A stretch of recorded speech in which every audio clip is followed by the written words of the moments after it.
प्रभु जी कैसे हैं? सब ठीक ठाक है तो प्रभु का नाम लेते रहिए, सब ठीक हो जाएगा, कोई चिंता मत कीजिए। प्रभु जी हम लोग आज बात करेंगे नाड़ी शोधन पे,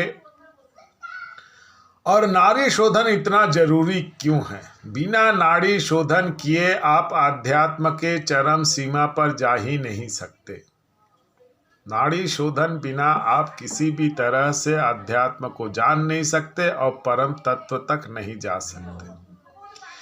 यदि हम इसकी महत्ता को जानना चाहे तो सबसे पहले हमें जानना होगा ये ब्रह्मांड, ये संसार, ये सृष्टि है क्या। प्राय आप लोग सोचते होंगे ये पृथ्वी को कैसे बनाया, तारे कैसे बने, चंद्रमा कैसे बने, पूरा का पूरा यूनिवर्स कैसे बना, इंसान कैसे बना, कौन बनाता है। ये बात हर इंसान के मन में तो जरूर आता है, भले से वो नास्तिक हो या आस्तिक, कभी न कभी तो वो जरूर सोचता है ये सब है क्या। प्रभु जी इस पृथ्वी का निर्माण सिर्फ एक घटना है। जितने भी हैं तारे हैं, जितने भी सृष्टि की चीजें हैं, जितने भी संसार की चीजें हैं, यह एक घटना है। पृथ्वी का निर्माण एक घटना है और ये घटना का पूरा असर एक इंसान के शारीरिक बनावट पे है। इस पृथ्वी का निर्माण घर्षण से हुआ है, विस्फोट से हुआ है, और ये विस्फोट अभी तक 84 बार हुआ है। साइंस ये तो मानता है पृथ्वी का निर्माण विस्फोट से हुआ है, लेकिन साइंस अभी तक इस बात को पता नहीं लगा पाया कि ये विस्फोट कितना बार हुआ है। पर हमारे ऋषि मुनियों ने इस बात का पता लगा लिया, यह विस्फोट अभी तक 84 बार हुआ है और यह विस्फोट 114 बार होगा। यही आधार पे बताया जाता है कि 114 चक्र हैं और 114 चक्रों के एनर्जाइज होने पर ही हम ईश्वर प्राप्ति करते हैं। अब जानते हैं कि यह विस्फोट हुआ कैसे। यह विस्फोट होने का कारण है ऊर्जा का घर्षण। ये संसार और सृष्टि में सिर्फ दो ऊर्जा है, एक है नेगेटिव एनर्जी और दूसरा है पॉजिटिव एनर्जी। संसार में हर चीज का निर्माण इन दोनों एनर्जी के घर्षण से होता है। एक जीव का भी जो निर्माण होता है, पेड़ पौधे जितनी भी चीजें हैं, सबका निर्माण इस नेगेटिव एनर्जी और पॉजिटिव एनर्जी के घर्षण से भी होता है। इंसान का भी जन्म इस एनर्जी के घर्षण से होता है। आप लोग जानते होंगे एक गर्भ में महिलाओं का सिर्फ एक्स जोन होता है, भ्रूण एक्स होता है, जबकि पुरुषों का एक्स वाई होता है। जब तक एक्स और एक्स मिलेगा तो एक बच्चा पैदा नहीं होता। जहीं यह एक्स और वाई मिलेंगे, नेगेटिव और पॉजिटिव एनर्जी मिलेंगे और घर्षण होता है तो एक बच्चा जन्म लेता है। संसार की हर चीज़ों का निर्माण के पीछे ये ऊर्जा है। फिर वो पेड़ हो, पौधे हो, पृथ्वी हो, तारे हो, चांद हो, सितारे, सारा का सारा चीज़ों का निर्माण के पीछे यह ऊर्जा है। यही ऊर्जा वो परम तत्व है जिसे हम अपने चक्रों ऊर्जाओं को हम कुछ स्पेसिफिक प्रोसेस के तहत अपने 114 चक्रों में लाते हैं। ये प्रोसेस में सबसे पहला प्रोसेस है देखकर, जिसे हम त्राटक कहते हैं। त्राटक, पहले हम अग्नि त्राटक करते हैं, उसके बाद चंद्र त्राटक करते हैं और वो सूर्य त्राटक करते हैं। त्राटक से हम 114 चक्रों को जागृत करते हैं। दूसरा है देवी देवताओं के मंत्रों से भी हम अपने चक्रों को जागृत करते हैं। देवी देवताओं के मंत्र पढ़ते हैं तो वो देवी देवताओं की एनर्जी हमारे चक्रों को जागृत करती है।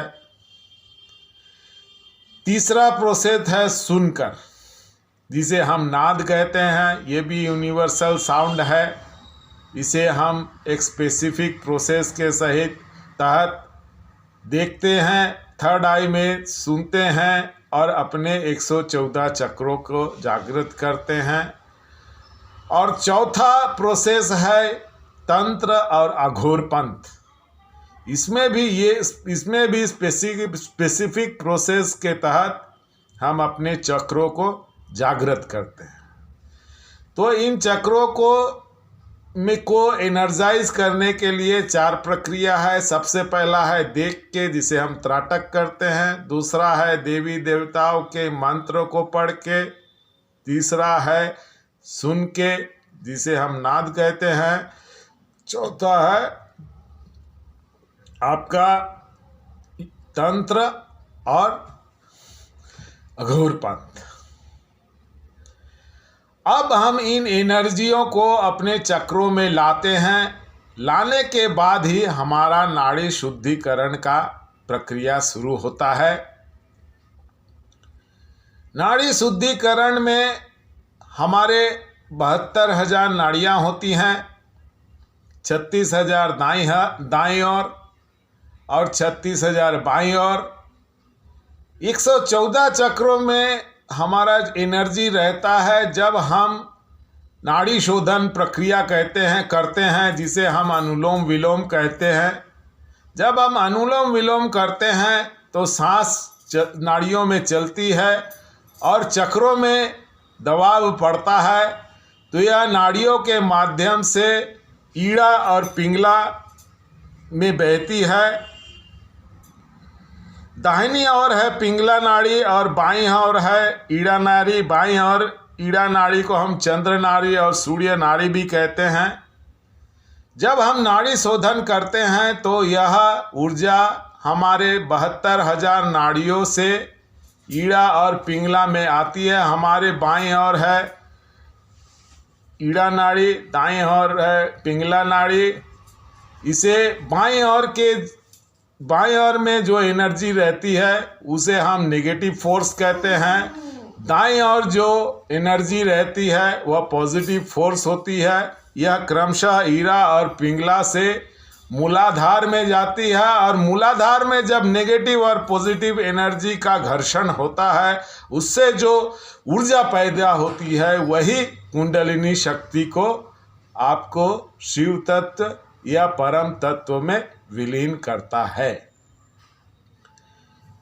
बिना आप नाड़ी शोधन किए इस एनर्जी को आप कुंडलिनी शक्ति जागृत करने में सक्षम नहीं होंगे। जब तक आप नाड़ी शोधन नहीं करेंगे तब तक आप अपने चक्रों के ऊर्जा को, जिसे आप स्पेसिफिक प्रोसेस के साथ अपने चक्रों में लाया है, नाड़ी शोधन बिना यह हो ही नहीं सकता, जिसे हम प्राणायाम भी कहते हैं। नाड़ी शोधन का महत्व सिर्फ आध्यात्मिक कार्यों के लिए ही नहीं है, सांसारिक जीवन में भी है। ये संसार में जितने भी जीव हैं ये ऊर्जाओं से चलती है और ये ऊर्जा आती है खाने से। जब इंसान खाना खाता है तो उसका ऊर्जा पैदा होता है और ऊर्जा पैदा होके उनके 114 चक्रों में जाती है और 114 चक्रों से वह क्रमशः नाड़ियों में जाती है। और यदि नाड़ी शोधन होता है तो यह ऊर्जा ठीक से बैठती है और शारीरिक रूप से वह स्वस्थ रहता है और उसे कोई रोग नहीं होता है और वह लंबी आयु भी जीता है। यही कारण है कि हर इंसान को बोला जाता है नाड़ी शोधन करो, नाड़ी शोधन ना सिर्फ आध्यात्मिक क्रियाओं में बल्कि सांसारिक जीवन में भी बहुत महत्व है। यह बहुत ही उपयोगी है और हर इंसान को करना चाहिए। कम से कम एक बार करना चाहिए। 10 मिनट 15 मिनट लगता है। यदि कोई इंसान इसे करता है तो वह आध्यात्मिक लाभ तो पाता ही पाता है, साथ में सांसारिक सुख भी पाता है। इससे स्वस्थ रहता है और अपनी लंबी आयु जीता है।